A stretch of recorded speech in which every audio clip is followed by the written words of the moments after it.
బీమా 5 లక్షల రూపాయలు బీమా ఇవ్వడం, మట్టి ఖర్చులకు 10,000 రూపాయలు ఇవ్వడం, కడాన ఎవరైనా చనిపోతే గౌరవప్రదంగా వీడ్కోలు ఇవ్వాలని మహాప్రస్థానం పెట్టి డెడ్ బాడీని కూడా శ్మశాన వరకు తీసుకుపోయి గౌరవంగా అంత్యక్రియలు చేపించేదానికి శ్రీకారం చుట్టాం అధ్యక్ష.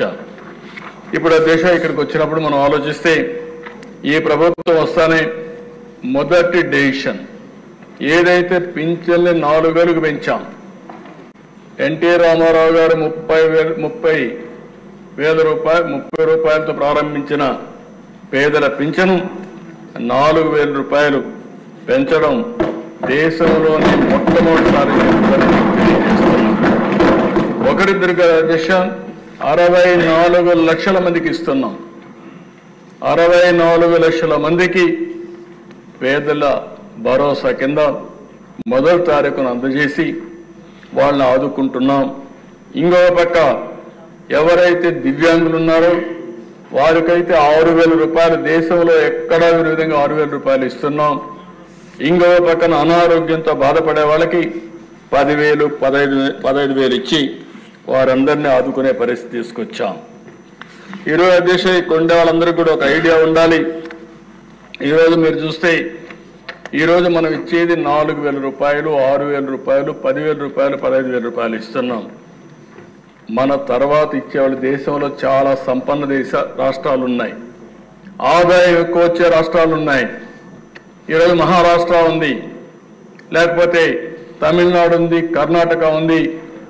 విభజన తర్వాత మనకంటే తెలంగాణ కూడా ఆదాయం ఎక్కువ వస్తుంది.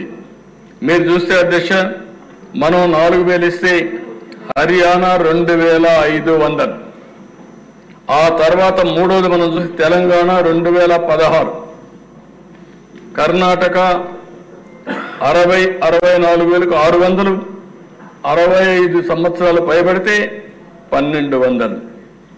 ఇంకో పక్కన దేశ తమిళనాడులో 1,200.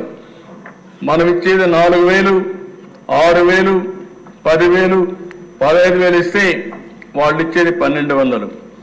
ఉత్తరప్రదేశ్ 1,000 రూపాయలు, మహారాష్ట్ర 600, గుజరాత్ అక్కడ చూస్తే 60 నుంచి 79 రూపాయలు, 60 నుంచి 79 వయసు వరకు 750, 80 సంవత్సరాలు పైబడితే 1,000 రూపాయలు ఇస్తున్నారు.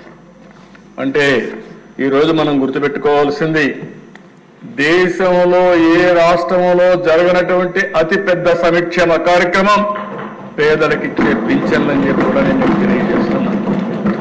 33,000 కోట్ల రూపాయలు ఇస్తున్నాం, మొదటి తారీఖుని ఇస్తున్నాం.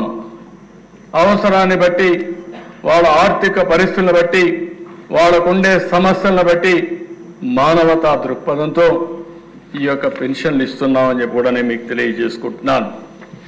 రెండవ కార్యక్రమం అధ్యక్ష పేదల కోసం ఇప్పటికే 198 చోట్ల అన్నా క్యాంటీన్లు ప్రారంభించాం. ఇంకా నేను ముందే చెప్పాను, పాతవన్నీ ప్రారంభిస్తాం. ఏ నియోజకవర్గంలో అయితే అన్నా క్యాంటీన్ లేదు అక్కడ కొత్తగా ఒక్కొక్క నియోజకవర్గానికి కనీసం ఒక అన్నా క్యాంటీన్ పెట్టే బాధ్యత ఈ ప్రభుత్వం తీసుకుంటామని చెప్పి కూడా నేను మీకు తెలియజేస్తున్నా. పేదవాళ్ళకి, ఆకలేసేవాడికి కనీసం కడుపు నిండా తిండి పెట్టడం మన బాధ్యత అధ్యక్ష. అందుకే మీరు చూస్తే అన్నా క్యాంటీన్లో బ్రేక్ఫాస్ట్ కానీ, లంచ్ కానీ, డిన్నర్ కానీ 5 రూపాయలకే ఇచ్చే ఏకైక ప్రభుత్వం ఎన్డీఏ ప్రభుత్వం ఆంధ్రప్రదేశ్ అని చెప్పి నేను మీకు తెలియజేస్తున్నా. ఇప్పటికి మూడు పూట్లు చూస్తే 1,18,81,765 మంది అన్నా క్యాంటీన్లో భోంచేశారు అధ్యక్ష. అది విన్నప్పుడు ఒక ఆనందం, ఒక తృప్తి. నేను ఒకటే అప్పీల్ చేశాను అధ్యక్ష. ఈరోజు తిరుమల తిరుపతి దేవస్థానంలో ఎన్టీ రామారావు గారు ఆ రోజు క్యాంటీన్ ప్రారంభించారు, అన్నదానం ప్రారంభించారు. ఈరోజు డబ్బులు కూడా కార్పస్ బాగా డెవలప్ అయింది. వడ్డీతో కనీసం వడ్డీ ఖర్చు పెట్టినా 1,00,000 మంది పెట్టే పరిస్థితికి వచ్చారు. ఇంకా కార్పస్ కూడా పెరుగుతా ఉంది. ఒక స్ఫూర్తి, ఒక ఆలోచన ఏ విధంగా పనిచేస్తున్నదానికి తిరుమలలో అన్నదానమే ఒక ఉదాహరణ అని చెప్పి కూడా నేను మీకు తెలియజేసుకుంటున్నాను. అందుకని అధ్యక్ష, ఇక్కడ కూడా అందరికీ అప్పీల్ చేస్తున్న దాతలందరికీ మీ దగ్గరలో ఉండే అన్నా క్యాంటీన్కి ఒక రోజున మీరు పుట్టినరోజు కానీ మీ ఇంట్లో మంచి కార్యక్రమం చేసే సమయంలో కానీ మీ కుటుంబ సభ్యుల్ని గుర్తుంచుకునే కార్యక్రమం చేసే సందర్భంలో కానీ ఒక 10 మందికి భోజనం పెట్టాలంటే అన్నా క్యాంటీన్ ఉపయోగించుకోండి. అన్ని దానాల కంటే అన్నదానం పవిత్రమైనది.